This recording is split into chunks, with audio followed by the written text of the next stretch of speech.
Bueno, estamos llegando tal vez al clímax de la carta.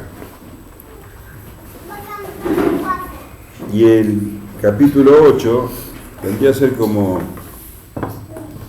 la joya de la corona, ¿no? Es un capítulo muy apreciado por el cristianismo, y el versículo 28 de este capítulo, bueno, posiblemente sea el más conocido de todos los pasajes bíblicos, junto con Juan 3:16. Pablo nos expone en esta carta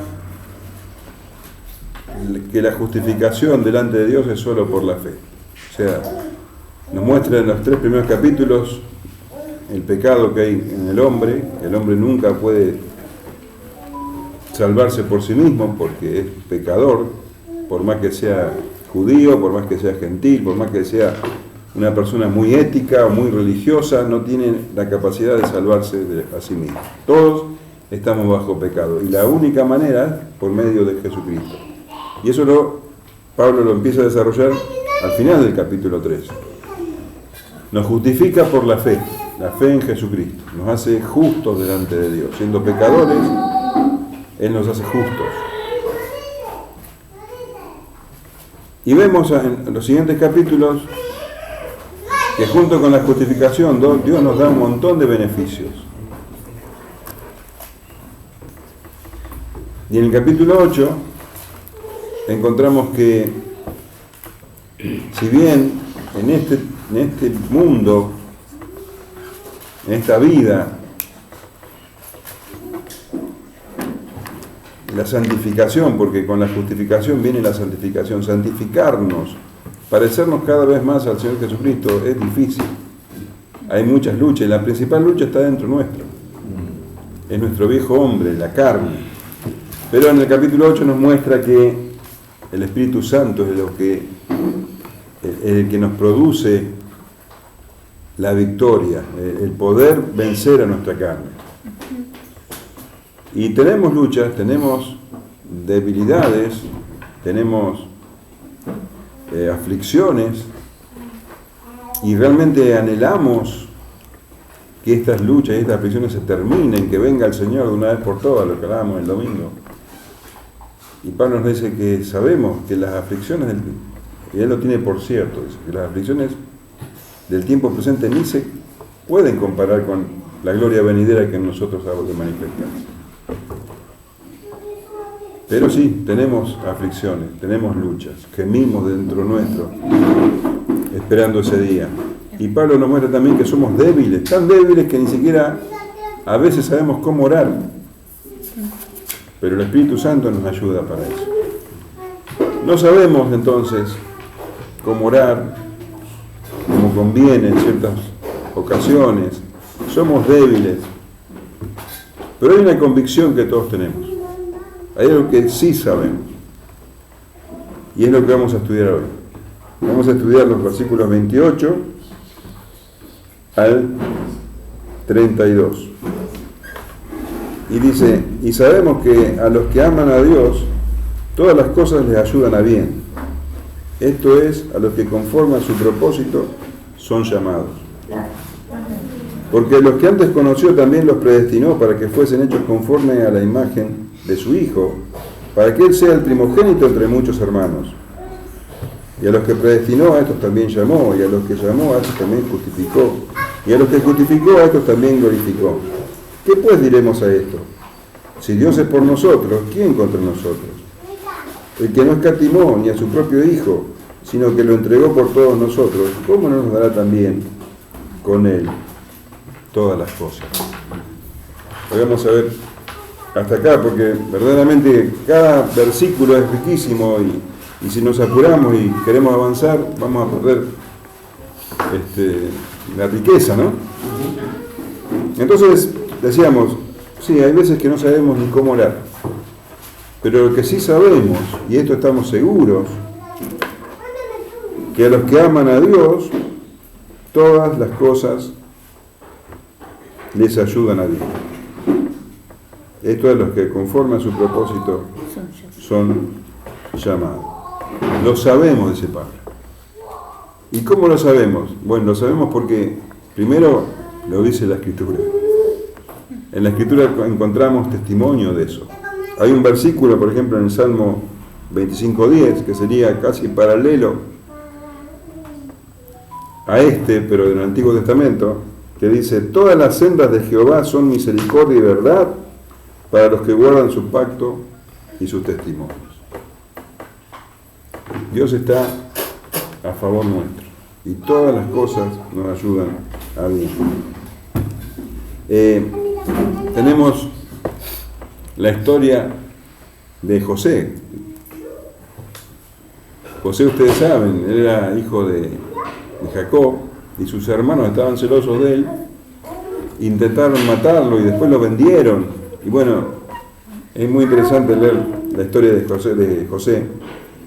Pero leemos en el capítulo 45 de Génesis, versículo 5, que les dice a los hermanos que lo habían vendido: ahora pues no os entristezcáis, ni os pese de haberme vendido acá, porque para preservación de vida me envió Dios delante de vosotros.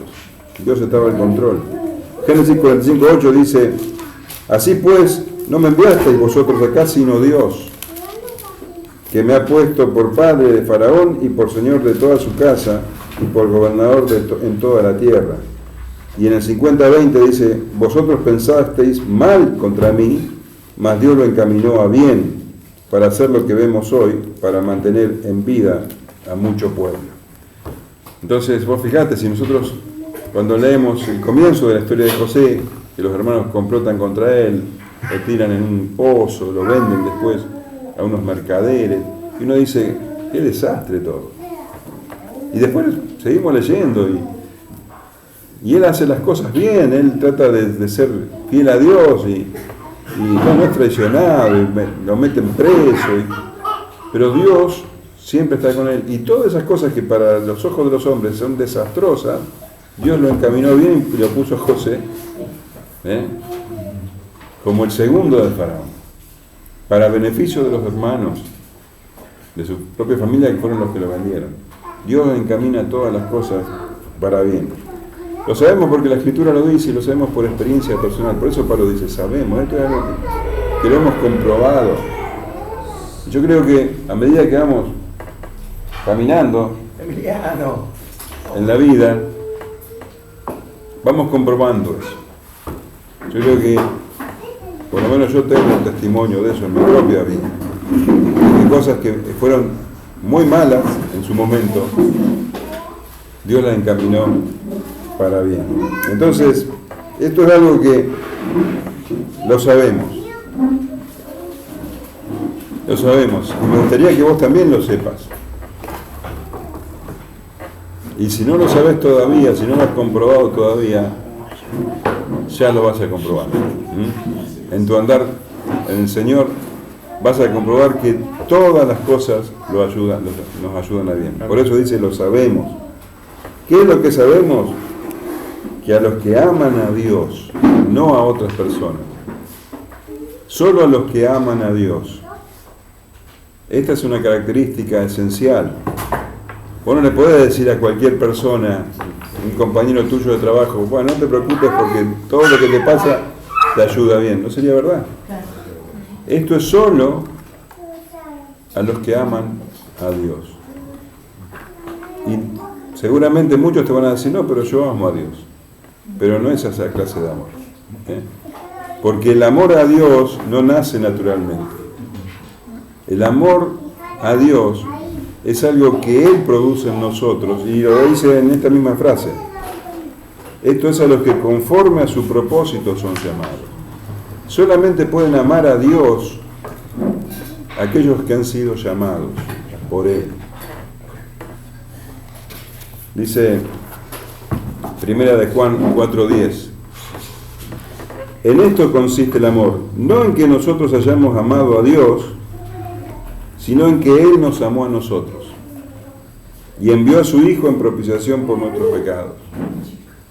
Y en el versículo 19 dice: nosotros le amamos a Él porque Él nos amó primero. Entonces, nosotros amamos a Dios porque Él nos amó.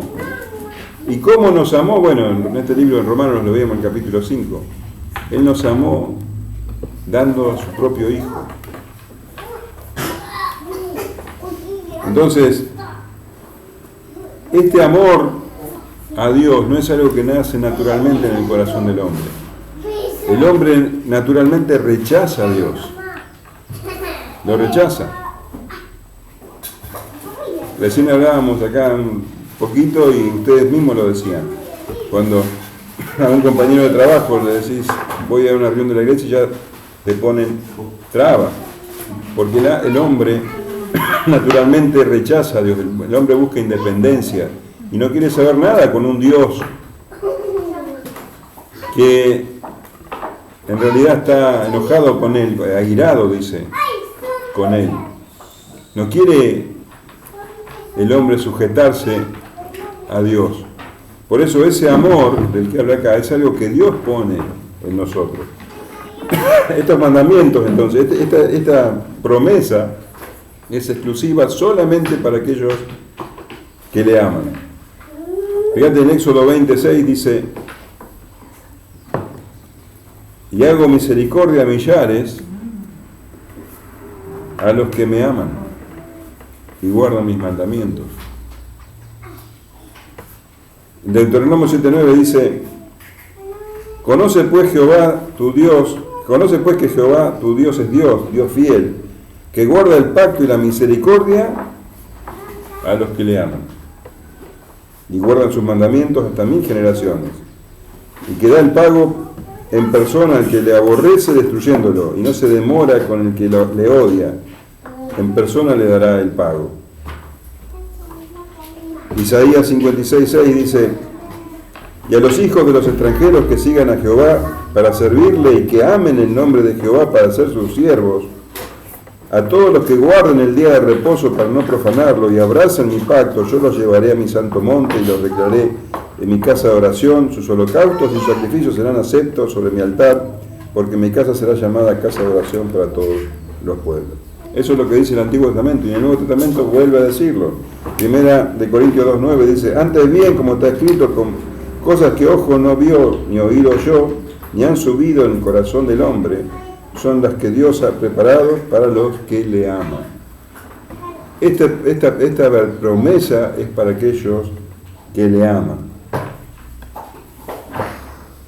Para aquellos, y ahora lo vamos a entender en profundidad en los siguientes versículos. ¿Qué quiere decir esto de los que le aman? Pero quiero decirte algo. Nosotros lo amamos porque Él nos amó primero, pero nuestro amor no es como el amor de Él. Nuestro amor es muy débil y muchas veces caemos. Pero esta promesa se mantiene firme, porque se mantiene por Él. Él nos ha llamado. Entonces,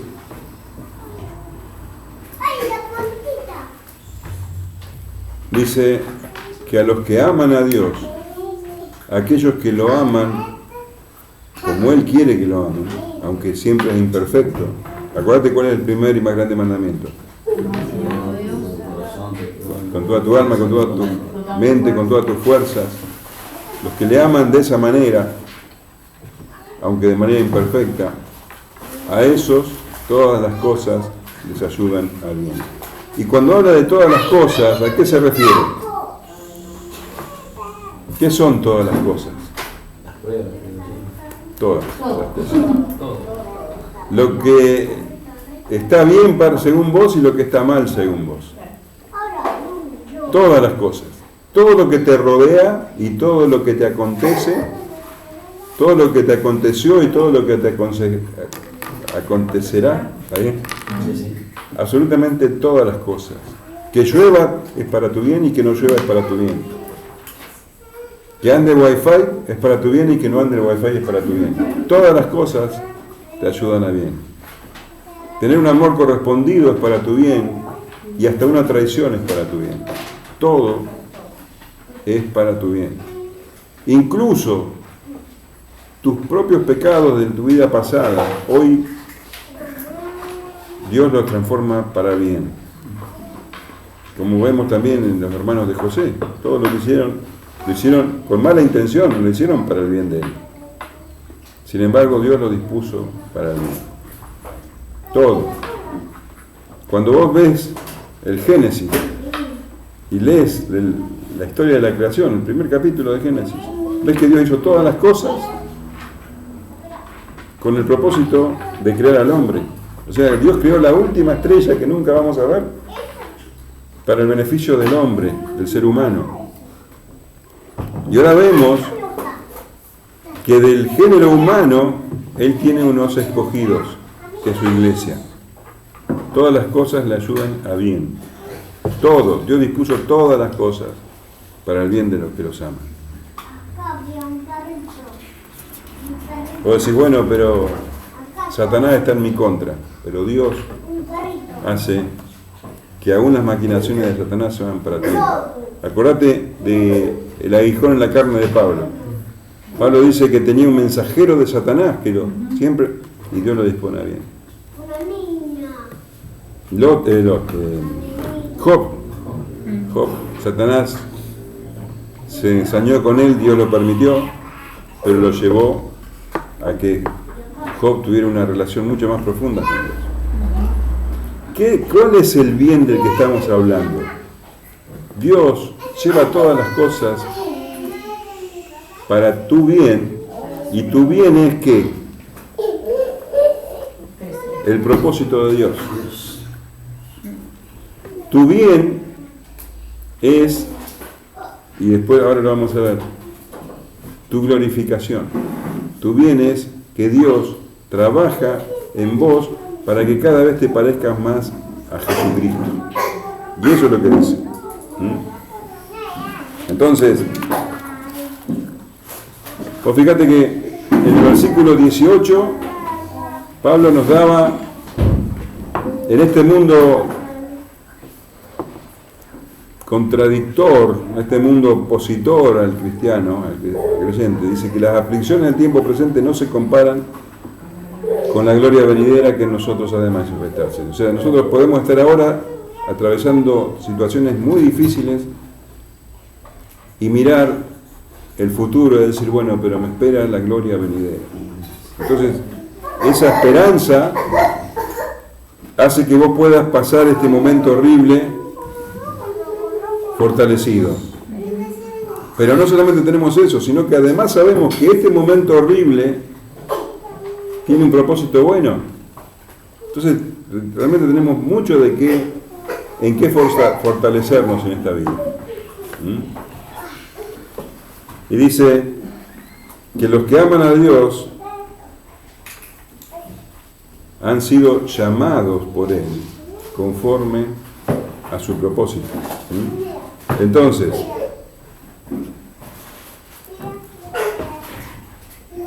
y dice, versículo 29, porque a los que antes conoció también los predestinó para que fuesen hechos hijos conforme a la imagen, para que fuesen hechos conforme a la imagen de su Hijo, para que Él sea el primogénito entre muchos hermanos. Ahí tenés el propósito, el para qué. ¿Para qué Dios te llamó? ¿Para qué Dios te llamó? Para que fueses hecho conforme a la imagen de su Hijo. Para eso. Entonces, a los que aman a Dios, entiendan esto, a los que aman a Dios, todas las cosas los ayudan a bien, para que Dios cumpla su propósito de que vos te parezcas cada día más a Jesús. Todo lo que te pasa a vos, Dios lo lleva a que vos te parezcas cada vez más a Jesús. Él está trabajando en vos y te hace pasar por diferentes clases de situaciones y vivencias, carencias y todo lo que Dios te hace pasar para sacar en vos lo que vemos en Gálatas, el fruto del Espíritu: amor, paz, paciencia, bondad, benignidad. Ese es el carácter de Jesucristo. Entonces, todas las cosas te ayudan a que de a poco surja en vos ese carácter. Y nunca vas a estar completo solamente el día que estés cara a cara con Él. ¿Se entiende? Sí. Entonces, a los que aman a Dios, todas las cosas le ayudan a bien. Esto es a los que conforme a su propósito son llamados. ¿Y cuál es el propósito? Forjar en vos la imagen de Jesucristo. Amén. Así que, fíjate vos, cuando te dicen que todas las cosas te ayudan a bien, no son solamente las cosas que te rodean y las que te pasaron desde que naciste. O sea, desde la eternidad pasada, Dios ya dispuso todas las cosas. Está hablando desde antes de la fundación del mundo, ya dispuso todas las cosas para tu bien.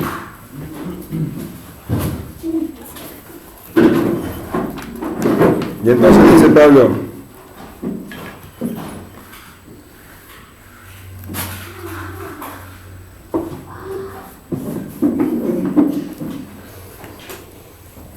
y esto es algo que tenés que entender. Porque a los que antes conoció, también los predestinó para que fuesen hechos conforme a la imagen de su Hijo, para que Él sea el primogénito entre muchos hermanos.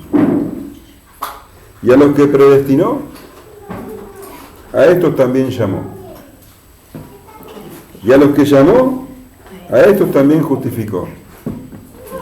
Y a los que justificó, a estos también glorificó. Y acá tenés el plan de Dios desarrollado, el propósito de Dios desarrollado por completo. Desde antes de la fundación del mundo hasta que Él vuelve. Y por la eternidad. O sea, el plan de Dios para nuestra vida desde antes de la fundación del mundo hasta la eternidad futura. Dice que nos conoció, que nos predestinó, que nos llamó, que nos justificó y que nos glorificó. Todas esas cosas las hizo ¿para qué? Para nuestro bien. Y fíjate que todo está en pasado. Que yo sepa, vos todavía estás vivo, no te moriste. Sin embargo, Él ya te glorificó, ya lo hizo. Ya está, Él ya lo hizo. En su plan ya está todo completo. Nada se va a correr. Por eso no hay nada que a vos te pueda pasar que altere ese plan. Absolutamente nada. No existe un plan B. No, absolutamente no.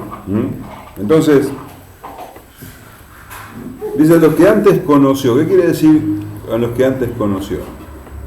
Esa palabra conocer no tiene el significado común que le damos nosotros. Nosotros cuando hablamos de conocer decimos, bueno, yo conozco a los Mederos, conozco a José José. ¿Por qué? Porque he hablado con ellos, porque yo sé, qué sé yo, tengo alguna relación. Conozco un cantante que se llama Charly García, porque sé de su existencia. Eso entendemos por conocer, ¿o no? Pero en la Escritura, la palabra conocer es muy diferente el significado. Porque, vos fíjate que en Mateo, por ejemplo, o vamos al Génesis, dice que Adán conoció a Eva. Adán conoció a Eva. No es que se enteró de su existencia, sino que tuvieron una relación muy íntima. Cuando leemos Mateo capítulo 1, leemos que José, después de que nació Jesús, conoció a María.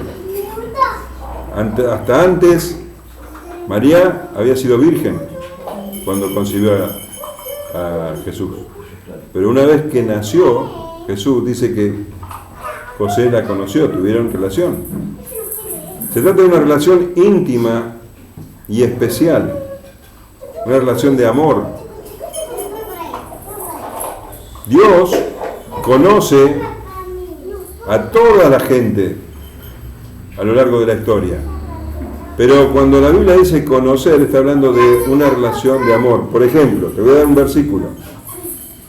Amós 3:2. Dice, hablándole a Israel, a vosotros solamente he conocido de todas las familias de la tierra. Por tanto, os castigaré por todas vuestras maldades. ¿Qué está diciendo?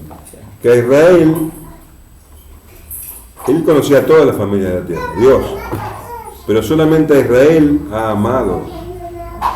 Y como Israel le falló, la iba a castigar. Eso es lo que está diciendo. ¿Se entiende?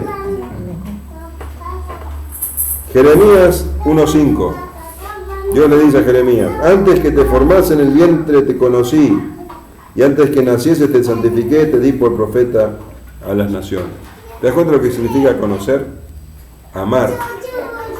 Juan 10:14. El Señor dice, yo soy el buen pastor y conozco mis ovejas y las mías me conocen.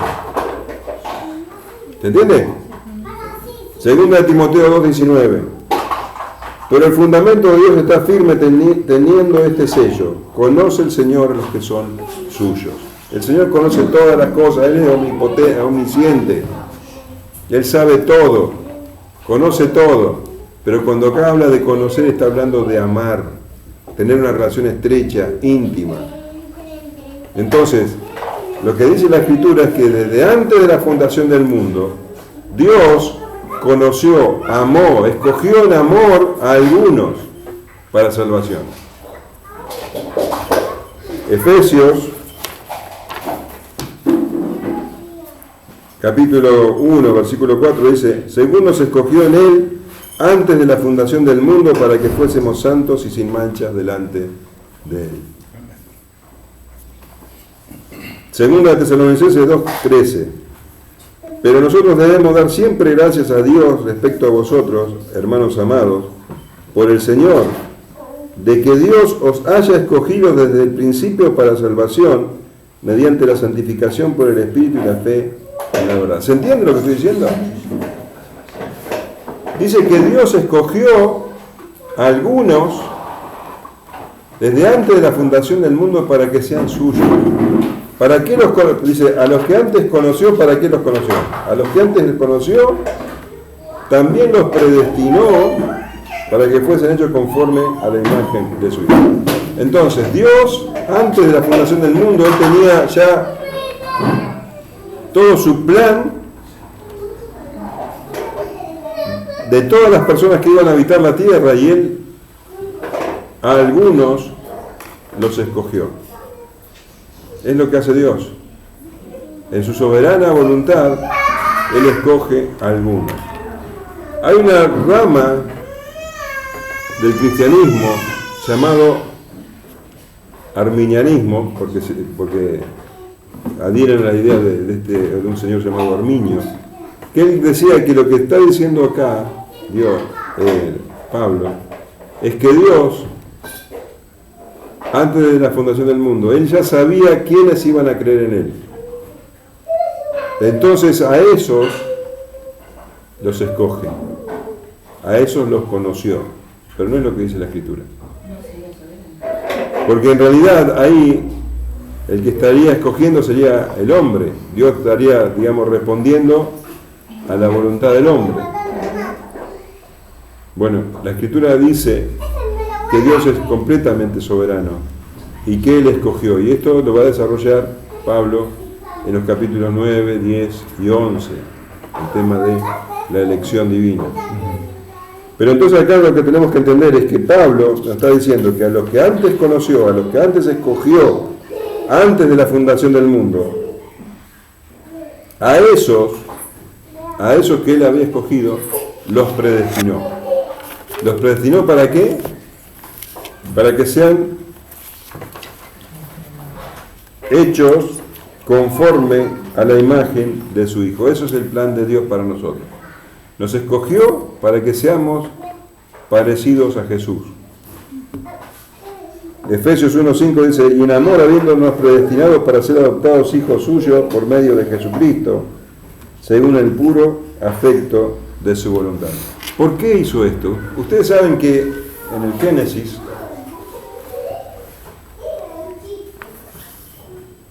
Dios creó a Adán y Eva y les dijo, pueden comer de todos los árboles que hay acá, menos del árbol del conocimiento del bien y del mal. ¿Sí? Bueno, sabemos que ellos hicieron caso a la serpiente y comieron del árbol y bueno, cayeron en condenación, en maldición. Y Dios cuando los formó, dice que los formó a imagen y semejanza de Él. ¿Sí? Cuando Dios creó al hombre, lo hizo a imagen y semejanza de Él. Cuando el hombre peca y cae en condenación, esa imagen de Dios se destruye.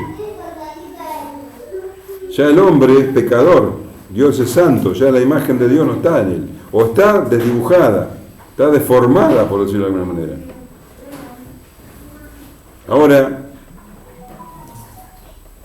Dios escogió a algunos para que esa imagen deformada volviera a formarse, la imagen de Jesucristo, la imagen de Dios. ¿Se entiende? Entonces dice, para que sean hechos conformes a la imagen de su Hijo, porque esa imagen ya estaba completamente desdibujada por causa del pecado. Jesucristo, dice la Escritura, es la imagen de Dios. Segundo de Corintios 4:4 dice, en los cuales el Dios de este siglo cegó el entendimiento de los incrédulos, para que no les resplandezca la luz del Evangelio de la gloria de Cristo, el cual es la imagen de Dios. Hebreos 1:3 dice, el cual siendo el resplandor de su gloria y la imagen misma de su sustancia. O sea, que seamos hechos imagen de Jesucristo, quiere decir que somos hechos imagen de Dios. El pecado desdibujó la imagen de Dios y por medio de Jesucristo, su Espíritu Santo, la palabra y todo esto, Él está volviendo a producir esa imagen en nosotros. ¿Se entiende? Entonces, a los que antes conoció, también los predestinó para ser hechos conformes a la imagen de su Hijo.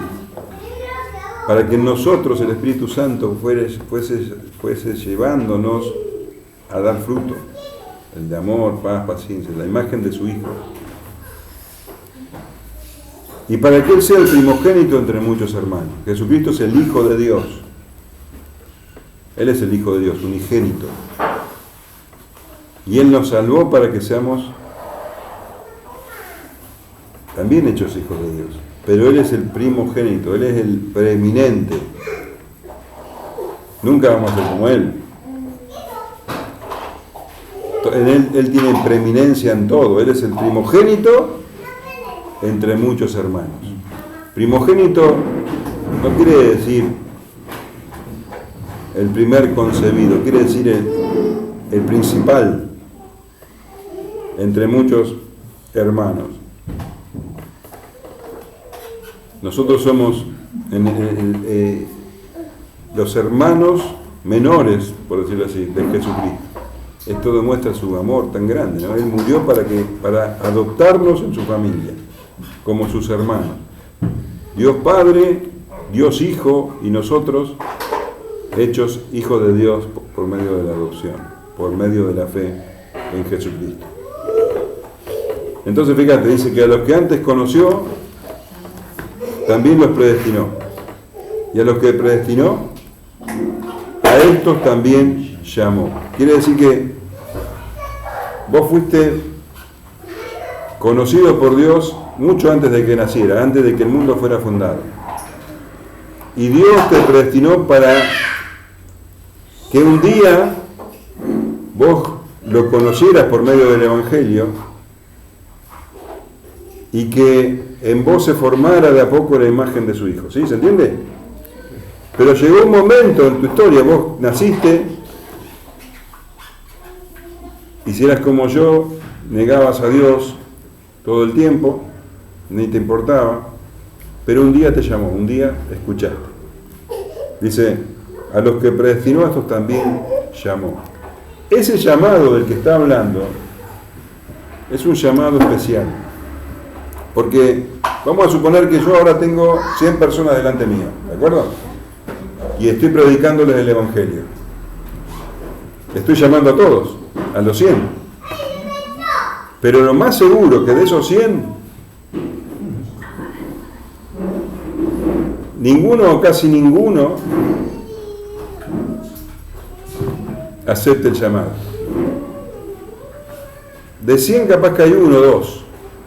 Bueno, a esos que aceptan es porque Dios está haciendo adentro de ellos un llamamiento interno. El Espíritu Santo despierta en ellos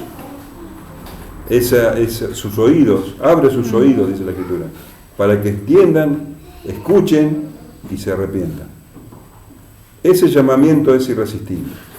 Cuando Dios te llama de manera interna por medio del Espíritu Santo, ese llamamiento no lo podés resistir. Ahí está el llamamiento externo que hace el predicador a todos, ese llamamiento sí se resiste. Pero cuando Dios te llama de manera interna, ese llamamiento no puede ser resistido. Y a los romanos le dice, Romanos 1:6, entre los cuales estáis también vosotros llamados a ser de Jesucristo, y todos los que estáis en Roma, llamados de Dios, llamados a ser santos. ¿Se entiende esto? Amén. Sí. Hay un llamamiento que es irresistible, que es el que hace el Espíritu Santo adentro de ciertas personas. ¿Cuáles son esas personas? Los que Dios conoció de antemano, los que Dios predestinó. Esas personas que Dios predestinó un día son llamados por el Espíritu Santo, es un llamamiento interno. Pero mirá cómo lo dice Pablo. Dios, a los que Dios conoció, a estos, y los predestinó, a estos los llamó. De una manera especial. ¿Se entiende o no? Amén. Amén. Segunda de Tesalonicenses 2:14 dice, a los cuales os llamó mediante nuestro Evangelio para alcanzar la gloria de nuestro Señor Jesucristo. Y a los que llamó, fíjate que es todo una escalera, un eslabón, una cadena, y en esa cadena no se suelta nada. A los que antes conoció, a estos los predestinó, a estos los llamó, a estos los justificó. A los que llamó, los justificó. ¿Qué quiere decir con esto? Que les otorgó el arrepentimiento y la fe para que pudieran escuchar el Evangelio, reconocer su pecado, arrepentirse y darse cuenta de su necesidad de un Salvador. A estos que siendo pecadores reconocen que son pecadores y que necesitan de Jesucristo y se aferran a Jesucristo como Salvador, a estos Dios los justifica. Quiere decir que aunque sean pecadores, Dios los ve como justos, porque los ve a través de Jesucristo. Jesucristo en la cruz pagó por nuestros pecados, entonces si nosotros cuando creemos en Él, ya nuestros pecados son perdonados. Yo sé que esto es mucha información, pero es lo que Pablo está diciendo. Entonces, a los que antes conoció, a esos los predestinó para ser hechos hijos conforme a la imagen de Cristo. A los que predestinó los llamó, a los que llamó los justificó, los hizo justos, los declaró justos, y a los que declaró justos gratuitamente, por la fe, por la gracia, a los que declaró justos, los glorificó.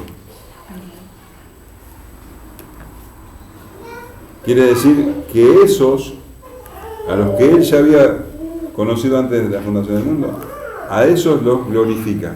van a estar con Él en la glorificación para siempre. Filipenses 3:21 dice: el cual transformará el cuerpo de la humillación nuestra, este cuerpo mortal, pecador, para que sea semejante al cuerpo de la gloria suya, por el poder con el cual puede también sujetar a sí mismo todas las cosas. La glorificación es en la eternidad, cuando el Señor vuelva, cuando estemos con Él para siempre, y Él ya lo pone como pasado, lo glorificó. Pero si bien es futura la glorificación, ya acá, en la tierra, comenzó. ¿Por qué? Porque vamos tomando la imagen de Jesucristo. Fíjate lo que dice 2 Corintios 3:18. Por tanto, nosotros todos, mirando a cara descubierta como en un espejo la gloria del Señor, somos transformados de gloria en gloria en la misma imagen como por el Espíritu del Señor. Te lo voy a leer en una versión más fácil, en una traducción viviente. Así que todos nosotros, a quienes nos ha sido quitado el velo, podemos ver y reflejar la gloria del Señor. Y el Señor, quien es el Espíritu, nos hace más y más parecidos a Él a medida que somos transformados a su gloriosa imagen. Entonces, Dios está disponiendo todas las cosas para nuestro bien, para que nos parezcamos cada vez más a Jesús. Y esto no es que lo comenzó a hacer ahora. Es un trabajo que comenzó antes de la fundación del mundo. Cuando nos escogió, nos predestinó. Después, cuando ya estuvimos nosotros, nos nacimos, nos llamó, nos justificó y nos está glorificando hasta llegar a la glorificación final. Amén. Y Pablo dice: ¿qué pues diremos a esto? Si Dios es por nosotros, ¿quién contra nosotros? ¿Te das cuenta? Si Dios hizo todo eso para nuestro bien, si Dios nos conoció, nos escogió antes de la fundación del mundo, nos predestinó para ser como su Hijo, si nos llamó siendo nosotros pecadores, si nos justificó y nos perdonó todos nuestros pecados, y nos glorificó, si Dios hizo, ¿qué podemos decir a esto? ¿Qué otra prueba necesitamos para entender de que Dios es por nosotros, de que Dios está a nuestro favor, de que Él no está enojado con nosotros, de que Él dispone todas las cosas para nuestro bien? ¿Puede caber alguna duda? ¿Qué pues diremos a esto?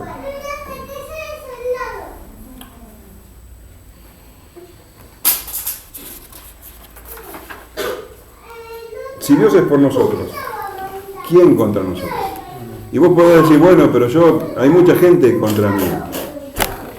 Y sí, seguramente habrá gente que trata de hacerte mal. De hecho, Satanás está contra nosotros, dice la Escritura.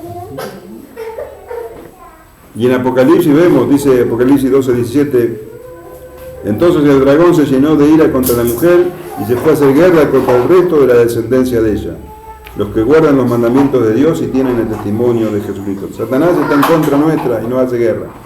Pero Dios dice, pero Pablo nos dice, pero si Dios está por nosotros, ¿quién contra nosotros? ¿Qué puede hacernos si Él dispone todas las cosas para nosotros? ¿Cabe alguna duda? Dice Pablo. ¿Qué pues diremos a esto? Que la victoria es nuestra por medio de Jesucristo. Amén. Primera de Juan 4:4 dice: hijitos, vosotros sois de Dios y los habéis vencido, porque mayor es el que está en vosotros que el que está en el mundo. ¿Qué pues diremos a esto? Si Dios es por nosotros, ¿quién contra nosotros? El que no escatimó ni a su propio Hijo, sino que lo entregó por todos nosotros, ¿cómo no nos dará también con Él todas las cosas? O sea, ¿te das cuenta de lo que hizo Dios por vos? Sí, Él te escogió, te predestinó, te llamó, te justificó, pero todo esto lo hizo. Te glorificó, pero todo esto lo hizo porque dio a su Hijo. Amén. O sea, Él hizo lo máximo. Él no escatimó ni a su propio Hijo, sino que lo entregó por todos nosotros. ¿Qué no nos dará? ¿Cómo no nos dará también con Él todas las cosas? Y esa palabra escatimar es algo que vos tenés que entender muy bien. ¿Sabes lo que quiere decir escatimar? Reducir.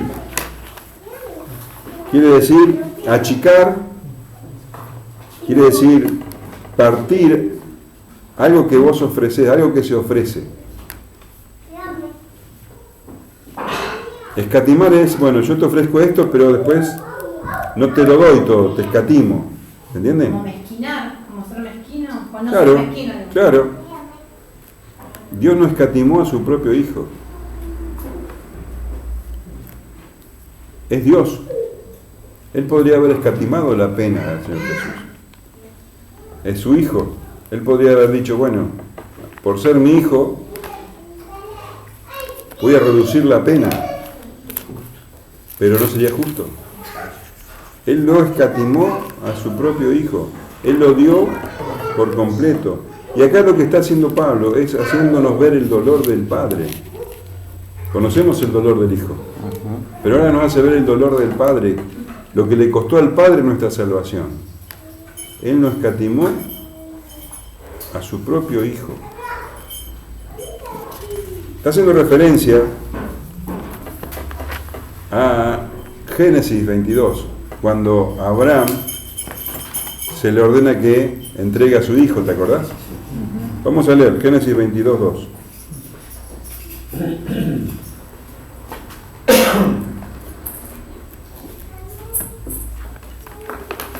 Y dijo, toma ahora tu hijo, tu único Isaac, a quien amas, y vete a tierra de Moria, y ofrécelo allí en holocausto, sobre uno de los montes que yo te diré. Y Abraham se levantó muy de mañana. Voy a pasar al versículo 9. Y cuando llegaron al lugar que Dios le había dicho, edificó allí a Abraham un altar, y compuso la leña, y ató a Isaac su hijo, y lo puso en el altar sobre la leña, y extendió a Abraham su mano, y tomó el cuchillo para degollar a su hijo.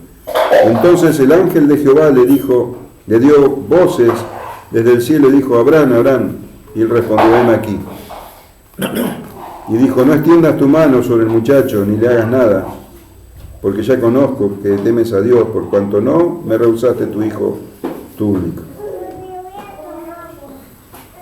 Abraham no le escatimó a su hijo a Dios, pero Dios le escatimó y no permitió que lo sacrificara.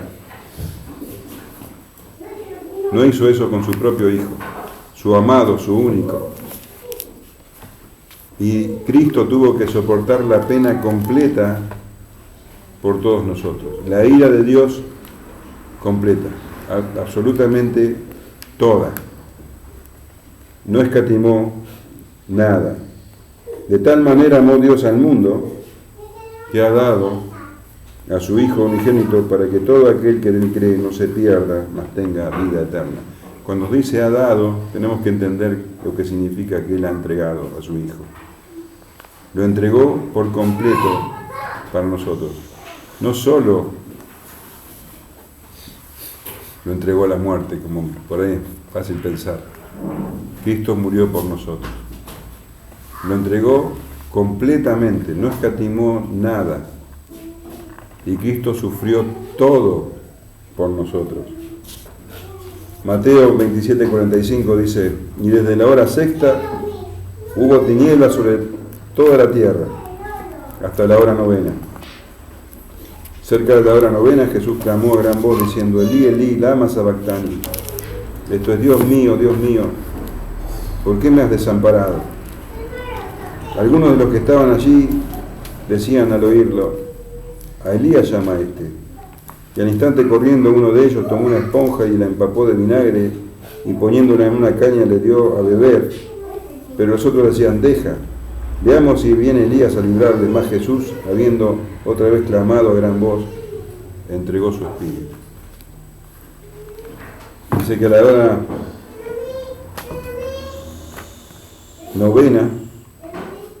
hora sexta, hubo tinieblas sobre toda la tierra. La hora sexta sería las 12 del mediodía, la hora donde tendría que haber más sol. Así que hubo tinieblas completas hasta las 3 de la tarde, hasta la hora novena. Se hizo de noche porque en el plano terrenal se evidenció lo que estaba ocurriendo en el plano espiritual. El Señor Jesús, ahí en la cruz, estaba sufriendo el infierno de todos nosotros. Y el infierno es la separación de Dios.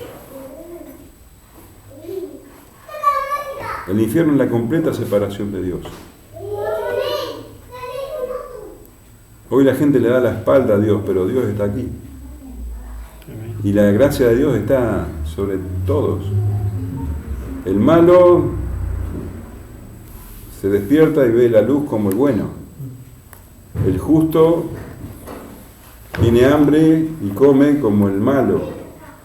Hay gracia de Dios para todos todavía. Pero en el infierno ya no va a haber gracia de Dios. Y Jesús estaba completamente separado, por eso le dice, Lila, lama sabactani, Padre, ¿por qué me has abandonado? En ese tiempo Jesús sufrió la separación con el Padre. Jesús y el Padre, que son uno, Él dice, el Padre y yo uno somos, sufrió nuestro infierno allí en la cruz, completo, hasta la última gota. Y una vez que sufrió todo nuestro infierno, por eso nunca vamos a entender la intensidad del sufrimiento del Señor Jesús. Una vez que cumplió todo lo que tenía que pagar por nosotros, hasta el último pecado, entregó su espíritu. No escatimó ni a su propio Hijo, y lo hizo por todos nosotros, por aquellos a los que antes conoció, que los predestinó para ser conforme a su Hijo, que luego llamó, que justificó y que también glorificó. Y si Él hizo eso por nosotros, ¿cómo no nos dará también todas las cosas? ¿Cómo empezaba el versículo 28? Y sabemos que a los que aman a Dios todas las cosas nos ayudan bien. Acá nos dice que Él nos dará todas las cosas. ¿Cómo no nos dará también todas las cosas que nos ayudan a bien en sí? Todas las cosas. Todas las cosas, absolutamente todas las cosas que Él nos da, aunque no nos gusten, aunque no nos entendamos, son para nuestro bien. Y pensemos lo que Él dio por nosotros. Amén. Y incluye las cosas espirituales y las cosas materiales, porque quiero decirte que somos todavía personas muy limitadas y nos preocupamos por las cosas que no tienen casi importancia. Y fíjate lo que le dice el Señor Jesús a sus discípulos en Mateo 6:25. Por tanto os digo, no os afanéis por vuestra vida, qué habéis de comer o qué habéis de beber, ni por vuestro cuerpo, qué habéis de vestir. ¿No es la vida más que el alimento y el cuerpo más que el vestido? Mirad las aves del cielo que no siembran, ni ciegan, ni recogen en granero, y vuestro Padre Celestial las alimenta. ¿No valéis vosotros mucho más que ellas? ¿Y quién de vosotros podrá, por mucho que se afane, añadir a su estatura un codo? Y por el vestido, ¿por qué os afanáis? ¿Por qué os preocupáis? Considerad los lirios del campo, cómo crecen, no trabajan ni hilan. Pero os digo que ni aun Salomón, con toda su gloria, se vistió como uno de ellos. Y si la hierba del campo que hoy es y mañana se echa en el horno, Dios la viste así, ¿no hará mucho más a vosotros, hombres de poca fe? No os afanéis, no se preocupen, pues diciendo qué comeremos, o qué beberemos, o qué vestiremos.